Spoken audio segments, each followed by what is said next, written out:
The biggest thing that you could do this year is just talk to as many people as possible. There's other avenues of finding new business, like open houses every weekend, door knocking, calling your sphere. As long as you're trying to actively find new business at least an hour a day, that's going to help you through a tough market. If you're a residential real estate agent earning $200,000 a year and you want to grow your passive income, this show's for you. Learn the secrets other agents use and hear from experts in our field in order to guide you along your journey to investing in assets like apartment communities so that you can turn your commissions into cash flow. I'm Randall McLeod. Let's go, baby. All right, we're back today with another top producing agent in our series of real estate agents who are just crushing it right now. Today we have Jeff Nevin. He is an agent with Keller Williams on the Reliance Realty Team. He's out of Wisconsin in the Milwaukee area. And today we talk about his investments, what he's doing, and how he's having success on the brokerage side of the business, and how he has invested in some duplexes as well in his market. Off camera, we talked a little bit more about how he has basically created a syndication of his own with his group of agents in his office, which is fantastic to hear. So you're going to get a lot of tips and tricks from him on how, again, on the brokerage side, you can grow your business, and then just what he's done on the single family investing side or the duplex side. So stay tuned, take a look, and you're going to get a lot out of it. And without further ado, let's bring Jeff on. All right, Jeff. Hey, great to have you on the show today. Thanks for coming on. I want to dive right in and ask you a couple questions about, what you're doing in the space right now. I know you're in real estate. Are you a broker or are you an agent? And kind of just tell me where you are in the real estate space. Yeah. So thanks for having me on, by the way. Sure. I am a real estate agent. I'm not a broker. I do work for Keller Williams Realty. Been doing this since 2011. My team is the Reliance Real Estate Team. I have a business partner. His name is Joseph Singsheim. And yeah, we're growing every year. Awesome. Okay. So agent, and you've been doing it for how long? Did you just drop that in there? Yeah, since 2011. 2011. Okay. All right. And so kind of give me a backstory real fast on how you got into real estate in the first place. Like, what was the driver to get you into the brokerage side of the business? Yeah. So actually, I was bartending, believe it or not. And I had a high school buddy of mine who was in the commercial side of things. And he told me that he was doing pretty well in the business. And so I kind of researched and discovered that it seemed pretty simple to get into. And that's when, I took the test and I joined another brokerage. I was there for about maybe 3 years before I did make the switch. But that's kind of how I discovered, was just through a high school buddy. Yeah, it's pretty much once you see somebody doing it and they tell you, hey, there's money to be made here. Yeah, you see it happen. So you got into it and you were working for that brokerage. Were you having early success? No, it's funny is I only sold one house my first year.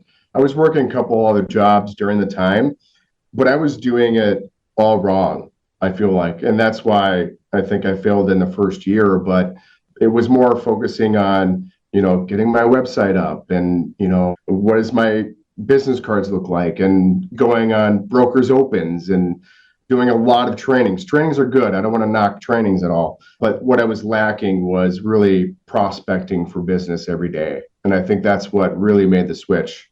But no real good success in the beginning. Yeah. The reason I brought that up is because I wanted to ask you is because you just said, well, it's relatively easy to get started. And I was like, okay, it is. There's a very low barrier to entry in real estate. Mm-hmm. You can go out, anybody can take the test and pass it relatively easily. Yeah. But then the difficulty comes in actually making money, right? You can't just hang a shingle and then your people are going to show up at your door. When I first got into real estate, somebody told me, if you're not marketing, you're not in business, because I was in the investment side. I was like, I just put my name out there, like, where are my customers? It's like, have you marketed yet? No. Okay. Well, that's why no one's coming to you. Yeah, exactly. That's the tough part. I mean, so I should say about 30% of my business is from expired listings. And then the rest are from like referrals. And then you sprinkle in a couple, just calling around neighborhoods from just listed and just sold. But it's every day on the phones for probably 3 to 4 hours a day trying to find new business. And you get wins, right? I think last week I scheduled 6 listing appointments, which is great. Today I've been calling for 3 hours and I got nothing. Yeah. Talked to 15 people, nothing, Yeah. But It's the numbers, sales game. That is how it goes. So that's good. You're already talking about KPIs. I'm curious what you guys track and what you're looking at. We'll get to that in a minute. So, one of the main goals, we had talked about this just a minute ago, but one of the main goals of the show is to help other agents build their active income, right? So that they can then turn that and transition that into passive income, passive investments, either in single family or in, syndications, multifamily, stuff like that, in order to not have to work for the money, kind of get the mailbox money and make work optional. That's the whole idea. And so you just mentioned one, it was the expired listings, but what are some tips and tricks that you are using right now that are either winning you more deals or giving you the most success in your business? Expired's definitely, your sphere of influence is huge. And you probably hear that all the time from other agents. I think the most important is going to be your follow-up calls. On average, I would say a lot of agents, when they maybe get a lead from, let's say, an open house, right? They sign in or whatever, and then they thank them for coming through the open house after, but then they never call them again. And that's where I think some people fail when it comes to bringing in business. Even when I say that I talk to expireds or Sphere or anybody that is thinking about selling, I probably talk with them 4 or 5, 6 times before I actually get like a listing appointment or a buyer appointment, anything. It's just continued follow-up, and you're building that rapport because you do sound like a salesman when I'm talking to expireds, list with me, I'm better than the other agent, and you know what I mean? But it sounds salesy, but when I continue to follow up and it's like, hey, John, we spoke last week, what are you doing this week? And you kind of build like a friendship, and that's where I win my appointments is through follow-up. So I think the biggest thing is just keep continuing to call those people. Yeah, that's consistency. I was listening to something today, and they're talking about the marketing rule of 7. Have you heard of this? 7 touch points before somebody wants to engage with you. And so, it is for us, what we see. It was always interesting when we do a marketing piece and then somebody would interact with it. They'd come into our funnel somehow. And then a year later, we'd actually get a deal from that person. And you go back and you can track that as long as you're, tracking everything. But we probably talked to them 7 to 15 times in that 1 year period through text messages, through phone calls, through, whatever it was. So consistency and follow-up is absolutely key. So that's huge. I was going to ask you, like, when you're talking to people who are in your, sphere of influence and your direct point of contacts, right? Are there things that you do that work to where you don't come off as salesy? Like I always, talk to some people and they're like, man, I don't really like selling to my friends. I don't really want to like hustle them or whatever, So is there a way that you approach it that you find success with? So we call quarterly our whole database, and we do ask for business. For example, like my first quarter calls here, I'm telling everybody what my goal is. And I ask for their help. Everybody wants to help everybody. And these people, we've had a great experience finding their home. So we like each other, right? So they're always willing to help. A couple of other things that we do are like client events. So we did it was like a pie day last year. So right before Thanksgiving, we invited everybody to come pick up pies for, they could hand out to whoever, bring it to their family, Thanksgiving dinner. And we didn't ask for business then, but it was a way to touch and keep top of mind with our clients without asking for business. So I think it's a lot of just touches in that regard, both giving value is another one. And, don't be afraid to ask for business. Yeah, for sure. I like that. And letting people know, that's huge. Just the way you frame it. This is my goal. Can you help me? Yeah, that's great.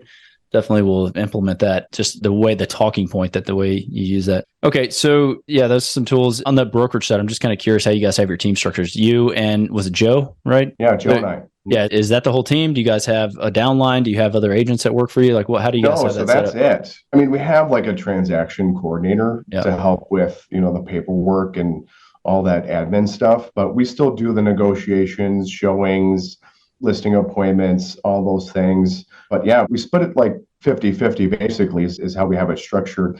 We share the same expenses and everything like that. And it's also nice because we're like accountability buddies. It's like if I'm failing, it's like, I better make it up, I got somebody else I got to work for, Yeah, that's good. Okay. Yeah, the TC definitely helps. I had a few friends of mine work at Keller Williams, and the way that it's structured there, it seems like they kind of have a good program for you guys when you're coming into it. And so I don't know much about the splits and how that works with you guys, but it's not really the traditional way. Usually it's like one person, one agent like me, right? Where I generate too much business where then I need like a showing assistant or like a buyer agent. And then once that kind of grows, then you hire like a listing agent, buyer agent, and a transaction coordinator. That's the more traditional way. We were just a little untraditional, I guess, but yeah, got it. Okay. And you're up in Wisconsin, right? Yes, southeastern Wisconsin. Okay. Mm-hmm. So yeah, Milwaukee metropolitan area. Talk a bit about that. Like, what are you seeing right now up there? Are you seeing any changes to the market with the increase in interest rate? Has it changed anything with you guys? Actually, I can't imagine it has. Last month, home prices went up by 9%. Right. Within just our metro Milwaukee area. So it's 4 counties by us that we take the numbers from, the more populated areas, of course, but it's a little different when you go up more up north, but where we're at, and it's really due to a lack of listings. We still have a bunch of buyers looking around here and nothing for sale. I think in Milwaukee and Waukesha County on Monday, when you check the hot sheet, it takes all 3 days basically, like, Saturday, Sunday, and then today's, if anything, went up. And there was only 92 listings between Milwaukee and Waukesha County by itself. And that's not a lot in 3 days, really, to feed the buyer pool that's out there. So what do you think is driving that? Why are sellers not listing right now? What do you think is driving the low? I think it's a couple things, actually. So when you prospect and you talk to actual sellers who didn't sell, let's say for expireds, they're saying that it's the market, people don't want to buy. And I have to help them understand, there was probably a reason why I didn't sell. But the other aspect is to it, a lot of sellers have locked in an interest rate that is like 3.5%, 4%, maybe even lower than that sometimes. And they don't want to give that up. Why? Yeah, because their trade-off would be a higher mortgage at a higher price. So yeah, I was curious if that was part of it, or if the buyers are offering so much lower due to the debt, the increase in the interest rates. And so if you're not even getting offers, though, that changes that equation. That doesn't really answer that. Yeah. So for us, though, sellers market here in the southeastern Wisconsin, we're still seeing multiple offers. Yeah. Wow. Okay. That's good to hear. So yeah, you kind of touched on it. You're making a bunch of calls and that sort of thing, getting back into the actual nuts and bolts of the business and like how you're working on it. Are you tracking, like, what are the main KPIs that you look at? Key performance indicators? Do you look at how many calls it takes you to get a listing appointment, and how many listing appointments it takes you to get a deal, how many deals it takes to get a closing, that sort of thing? Are you tracking those? Pretty close. We don't have the exact numbers. I wish I could just like spit it out. That'd be pretty awesome. But we need to do, so our goal is 100 transactions, or 120 transactions, and our appointments to closed, like actual signed signatures, is about 70%. So we need to do about 150, 155 actual listing appointments to do 100 listings, basically. Yeah. We're going to sprinkle in buyers in there too, but we're more listing focused. So then when you're doing the listing side, out of 100 that you get, how many of those actually close? You think it's 100%? About 90%. That's just because it's been a great market the past couple of years. Yeah. It'll be very interesting to see this year. Yeah. It's still great right now. At the same time, like, they're still saying interest rates are going to go up. There might be a breaking point here. Yeah. Okay. Yeah. Just curious. Okay. Yeah. That's one thing, big thing. We were talking last week. I had another agent on. We were talking about just tracking and all the KPIs and that sort of thing. And I don't think they had started that yet, but he had a team and he had a bunch of people there. And I was just like, if you're tracking that, it is going to help you tremendously. Because then you can just see how many calls you're making, how many people you have to talk to. And then if you ever bring other agents on under you, then, you give them that template and then they know what your closing ratio is, and they should be able to take it and run with it as well. So anyway, for whatever that's worth. So what advice would you give to other agents, trying to have a solid year this year? Like, you got any advice, any tips, tricks, or anything else? Sure. Yeah. I think the biggest thing that you could do this year is just talk to as many people as possible. Again, expireds and for sale by owners might not be for everybody. There's also other avenues of prospecting or finding new business, like open houses every weekend, door knocking, calling your sphere, events, like things like that. As long as you're trying to actively find new business, at least an hour a day, That's what's going to help you through like a tough market. I mean, agents are struggling right now. I see it all the time in my office.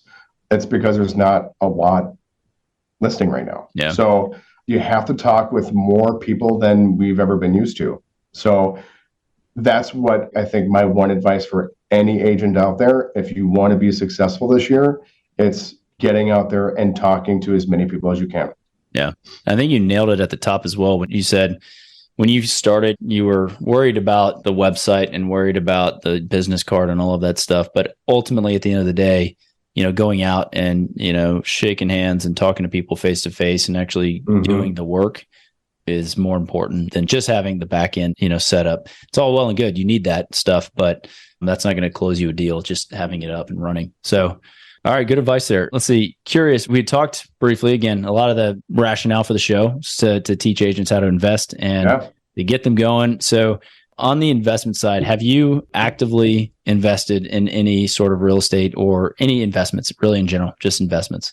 Yeah. So I bought my third duplex in December of 2022. And that's my way of growing wealth. And there's a lot of benefits to it. Speak to that. Let's go. Yeah. So, I mean, passive income, which is great. You get monthly income. You build equity. You have, renters who they pay down that equity for you. And then also becoming an agent, it has a lot of tax benefits as well. So if you're making a 6-figure income and you're in the 30% tax bracket, you could come to, the end of the year paying a lot of taxes. But when you have investments in real estate, you buy real estate and you use that as depreciation, you could really cut down your taxes for that year. So you have that avenue as well. So gaining equity, passive income, and saving money on taxes. Awesome. So run me through a deal. You got a duplex up there. I don't know what the market is like there. What does a duplex go for? Is it new? Was it used? So my first duplex is an upper and lower, 2-bedroom, 1-bath each unit. And I found this one off market, actually, just on, I think it was Craigslist back in 2018. It still existed. It still exists. I know. So that's how I found that deal. It was nice working with the seller directly. Got a pretty good deal on it. That's the nice thing is for anybody looking to get into it, there's low cost to finding numbers for neighborhoods that have duplexes or 4 families that you could try and get in touch or mail them as well. Because when you find the off-market ones, that's where you could find a better deal. The other 2 were on the market and I had to compete for both of them. So those were both side-by-side duplexes, 3 bedrooms, 1.5 bath each side, and they needed work. I'm actually still working on one side right now. Yeah. I'm hoping to get it rented in the next week or at least start actively finding a tenant. But that's another thing you have to factor in is if you want top rent. I like to renovate mine. I did hear though, and I love this guy's advice, was and I wish I knew who it was. This is not me saying it. Somebody else said it. I just don't know who. They bought like a 12-unit building and a lot of new people investing, they want to like renovate and they want to spend the money to try and get that top dollar. But what they ended up doing was just raising their rent every year by $25 until they reached their limit, until they got actual pushback. And that's when they knew that they reached the top of that value before they had to make the updates for it. So that's kind of what I'm going to start implementing on any new properties I get before wasting time and money in a unit when I may not even have to. Yeah. So just a little food for thought on that aspect. We're proud to be sponsored by Ridgeline Investment Group. Ridgeline has a track record of transacting more than $53 million in assets throughout Texas. Ridgeline is currently looking to acquire 100 to 200 unit Class B multifamily communities between 5 and 20 million in San Antonio, Temple, Waco, Tyler, and other Texas secondary markets. To learn more about Ridgeline Investment Group, visit www.ridgelineig.com. Solid advice there. There's been a big shift in the large multifamily space to do more of that, mainly because a lot of operators were acquiring buildings on floating debt, and because the interest rates increased, it didn't make sense to come out of your CapEx budget when you might need that money in order to maintain the property. And so, yeah, pushing rents just organically without actually doing the upgrades. I know that some operators were doing that and found the exact same results that you're talking about. It's like, okay, well, their rents are increasing everywhere. We don't necessarily need to spend $10,000 per door to get this thing up and running. So we're just going to scale it back a little bit, make sure everything's working, and then keep renting. So, but one thing on a 12 unit, I mean, my take on that would be do a research on the market. Obviously, we can, as agents, figure out what the market rents are, and then maybe do one of them at full market, not just $25. Full market. Can you actually get full market today? Okay, great. Then move them all at full market if it was more than a $25 bump increase. Yeah. But obviously, every operator is doing their own thing. So that's great advice. And so you're now on your third one. And so what are price points in Wisconsin where you're buying these things? These like 60 a door, they, 200 a door. Like, what is the price point? So we do. So like, I think the average side-by-side duplex is going for about $350K. The whole building or just one side? Nope, the whole building, just duplexes. Okay. Yeah. Mm-hmm. And then on average, I mean, you're pretty close to about 275, 300 for an upper and lower. Again, it depends on bedrooms and bath, but if you get a nice premium 3-bedroom, 1.5 side-by-side, you're looking at, I would say 350 to 400 here in Wisconsin, in the Milwaukee area. Yeah. And then you're actually getting positive cash flow in that with debt on it? Yeah. So I'm weird. I know a lot of people have their own different rules and stuff.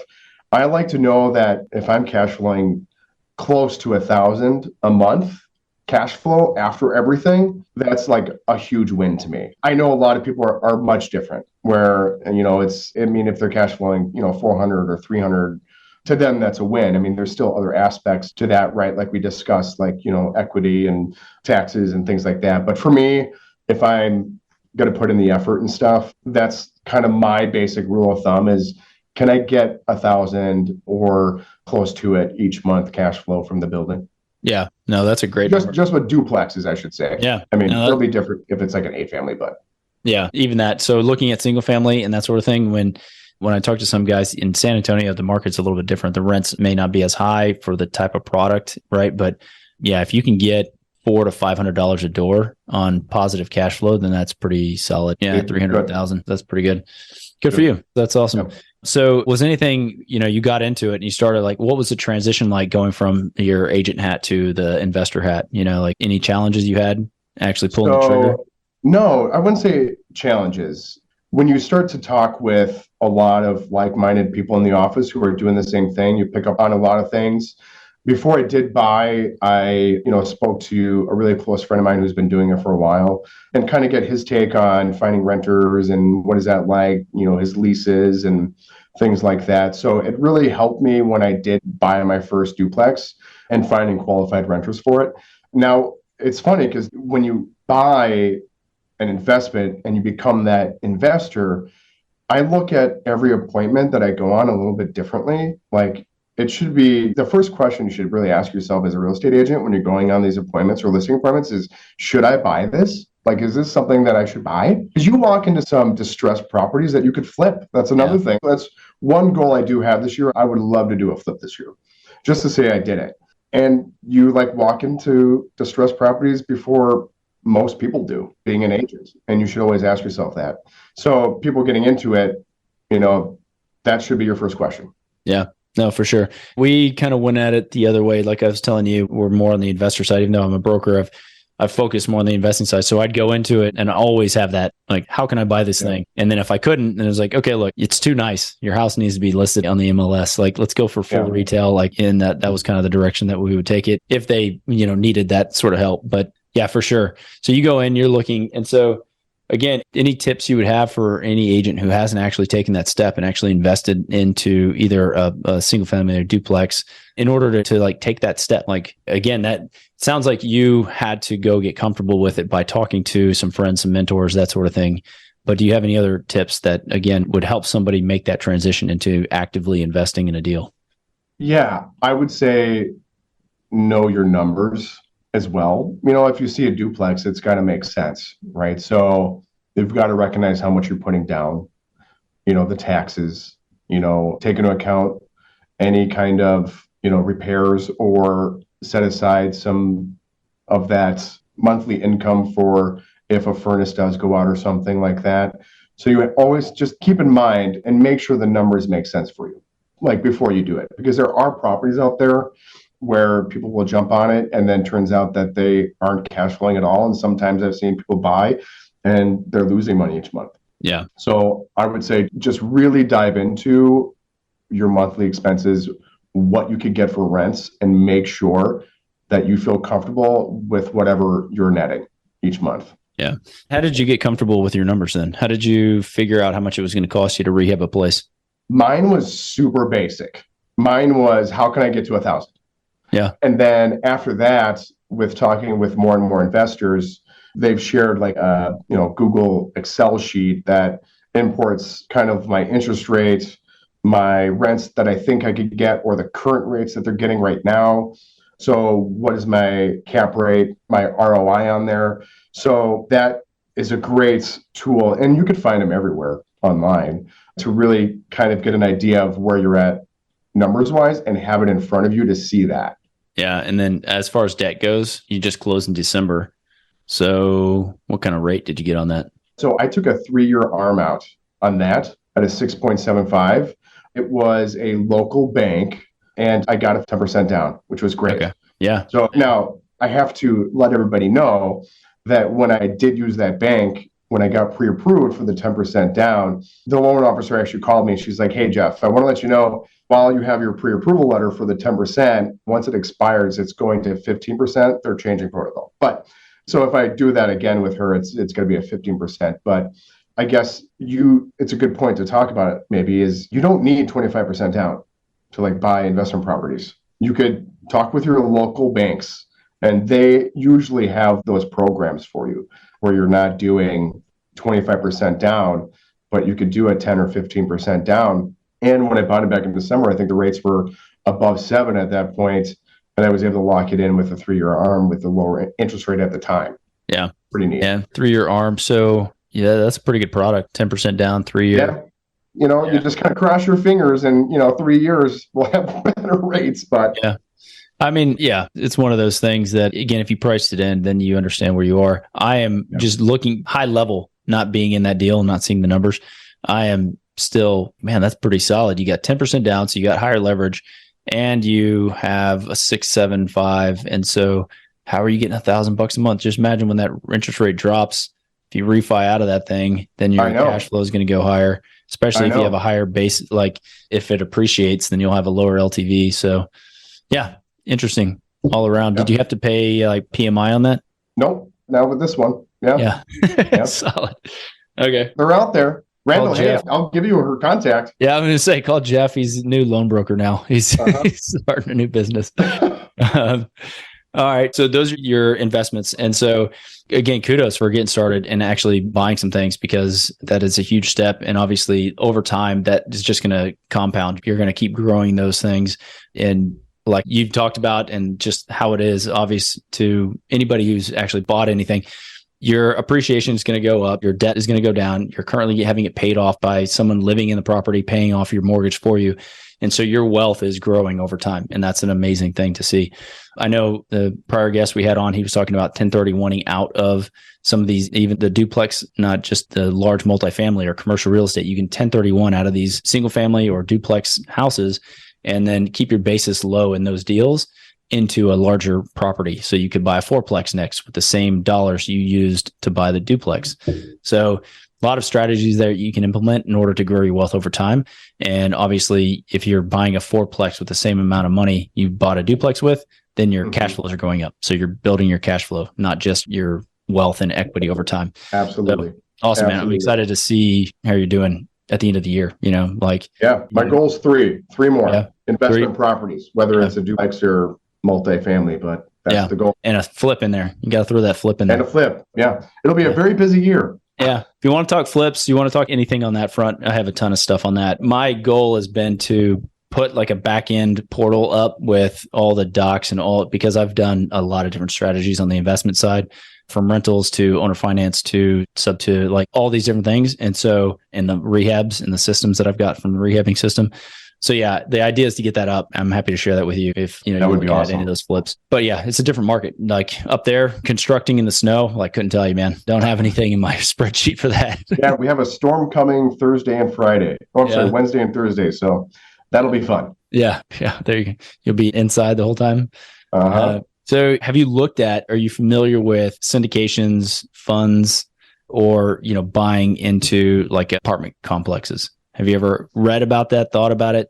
Definitely thought about it. And the cool thing is with being around like-minded people in our office here, we've actually have come together and started our own little cash flow LLC. Well, we just call it KW Cash Flow, right? But it's for just that, where people who don't really know much about getting into bigger items such as that, or like commercial. We do have somebody within our group that is into that, just to kind of help us, and he invested in our group with us. And it's a great way to learn with like-minded people, so you don't really have as many failures trying it out, basically, right? So definitely interested. I just have not really dived into that avenue just yet. Yeah, so that's really interesting. I think that's solid that you guys have put that together. Is it a small amount, and then the guy who knows the investments, he takes that pool of capital and then he's going to go put it into a deal?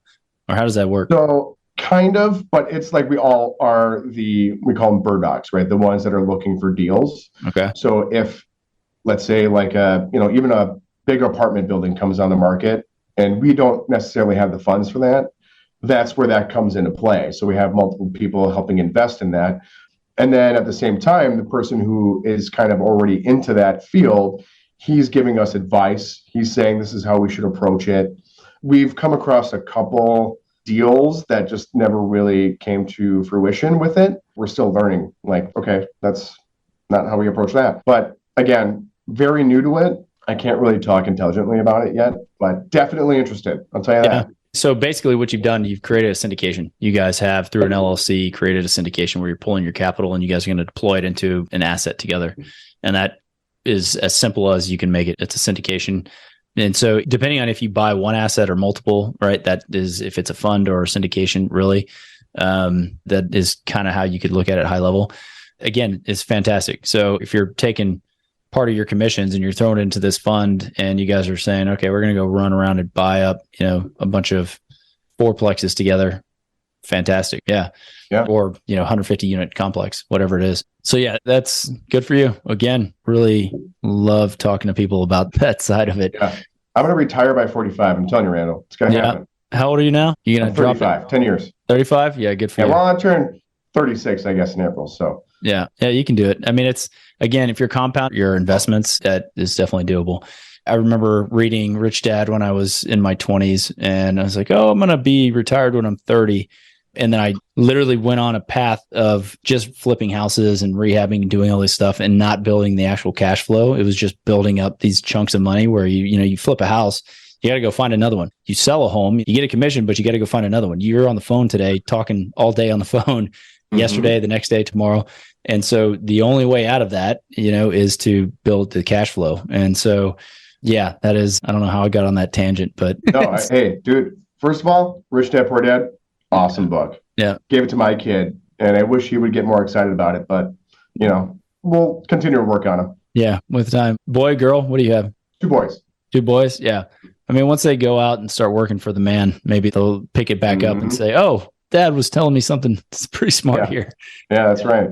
Yeah, mine aren't old enough yet to comprehend that, but we talk to them about business. My wife is flipping a house. She's doing her first house right now. She's been in the business for a long time, and she's, seen what we were doing, and she was actually running our office when we had our whole investment side, but she's doing her first one by herself now. And so I know it's great for her to take our kids there, and for my little daughter who's 2 years old to see mom like running the show. It's really cool. Yeah. But yeah, anything you can do to immerse them early, good for you. That's awesome. Yeah, that book definitely. Do you have to, now that she's doing one on her own, do you have to stop yourself from trying to want to help? Or are you kind of letting her, or do you? I told her, look, this is your show. You're running it. Come to me for questions. I'm here. If you have any questions, ask me, but I definitely don't want to step on your toes. And so I've let her run with it. She asked me stuff, but it's, the first one that I did not have that support in the sense of having somebody just kind of, oh, hey, that water heater's installed wrong, or hey, this is wrong, or whatever it is, And so, yeah, it's good that she has that, but it's also, she's knocking it out. She's seen enough. She's super intelligent. She's like got her own contractors and everything. I didn't have any say in who she hired for that. If she makes a mistake, make the mistake. Like I told her, look, if you make $5, you're winning. It's like, it's a big investment. Maybe more than $5 would be great. But again, do that first deal, get it out of your system. And if you make any money, I remember the first rehab that I did, my brother and I bought a place. I was super nervous about the whole thing and just running the whole project. And I remember telling him, I was like, hey, if we make more than $500 on this is my full-time gig. And we made money, but yeah, it's just getting over that first one. And so she's doing a great job. Yeah. Yep. Same with you, man. I'd be nervous, excited, but man, just like you said, once you get the first one done, you learn so much. Yeah. It's a breeze after. Yeah. I mean, it's a lot of work. Definitely not a breeze, but it's. I know. Yeah. You're just not so, scared or nervous. No, for sure. Yeah. That's what goes away. So let's see, we could talk some about the market. I don't know what you're seeing. We're Q1 24, right? 23 right now. So what do you think is going to happen when you're talking around the water cooler? What are you guys seeing in the market and what are you guys expecting for the rest of the year? I know when we're in Wisconsin, you usually see it on the coast. They change sooner than we do. We're still obviously seeing a change. We're not getting like 20 offers on a home where someone's doing $50K over asking and waiving everything and giving their firstborn child for a property. We're seeing multiple offers still, just like a handful though, like 2 or 3. So it's not anything crazy. It's definitely slowed down, which we definitely needed that. So again, like I mentioned, it's still, we had a 9% year over year in home prices rising. And again, it's just because there's hardly any listings for sale. Buyers are still looking. That's kind of what we're seeing in our market. The percentage was down. I think it was like 10 or 11% of listings sold. So that just goes to show, right? Like less listings, higher prices. How are you guys on affordability in Milwaukee? Our average price, I think right now is $325 in Wisconsin as a whole. Okay. Yeah. In San Antonio, I saw a stat. It was about 308 median. 380, you said? 380 average and 308 median. Yeah. But that's San Antonio. We have really high taxes here, though. That's the crazy thing. Like, I don't know what your taxes are by you guys. 265. Decent? What's that? The mill rate's like 265, 2.65%. Okay. I don't know what you guys are. You know what? I should know that, and I don't. Look it up. Yeah. But like, for example, like in Milwaukee, let's say the median price $330,000, you're looking at like $6,000 in taxes. Yeah, it's about the same. Yeah. Yeah. Really? Oh, yeah. We pay Texas. Right. They've been very aggressive. The counties, I don't know, there was some kind of edict passed down, I guess, from the state saying get some more money. And so they've been very aggressive, increasing the appraisal value at the county appraisal districts. I know it's one of the big price increases every time I'm looking at multifamily here in Texas. So yeah, that's the market. All right, Jeff, man, it's been great having you on. We're getting to the top of the hour. I want to wrap up with some questions not related to work. So what's your favorite pastime, not related to business? Board games with the family. What's your favorite board game? What board games? Settlers of Catan. That's fun. Yeah. And then we just got these pop darts. It's where you just kind of like have like a marker on your kitchen and you kind of like throw it and you kind of get close to it. Kind of like bocce ball, but in the house. Yeah. Haven't seen that. Yeah, interacting with the family is definitely my side, when I'm not working or actively looking for investments. That's it. Yeah, fantastic. I have many stories of Catan. We love Catan, my wife and I. We love it and we hate it. And we've played it. We took it one time with our friends to play it like at a brunch outside at some restaurant in Austin. And we're playing, and my wife gets so frustrated when I got the longest road or something. So yeah, my buddy's girlfriend doesn't talk to him anymore after that lunch. But Catan's fantastic. Okay. What's the best thing or memory that's happened to you or your family in the last 60, 90 days? Recent memory. Recent memory. Well, okay. So we just got engaged. Congrats. Yeah. So when I say my kids, it's her 2 kids, but I just like, don't make it weird. I'm like, they're just my kids. It's awesome. Well, congrats. That's big news. Big deal. Yeah. That's fantastic. You guys have a date yet, or is this relatively new? You just had it happen. So Thanksgiving, the day before Thanksgiving, we went to Seattle actually for Thanksgiving, and that's when I did it. Yeah. Nice. So very recent. Yeah. Congrats again, man. Thank you. Very cool. And then finally, name one or two people who've been most influential in either the way you think or your success. Robert Kiyosaki, I'm telling you, Rich Dad Poor Dad, that was one of my first books that I read for like investing. Mm-hmm. And then who else is more really influential? My recent guy I've been really following in the real estate business is Jeff Glover. He does a lot of things that I do in my business. He's more in the sales of real estate though. So if you want to add investing and real estate, those would be, some two pretty cool, influential people. Very good names. We're going to put some links to those. Rich Dad Poor Dad, I think, is just like, it is the quintessential investor book to get yourself thinking the right way, get into buying assets, not liabilities. That's like yeah. Again, my wife, when she read it this past year.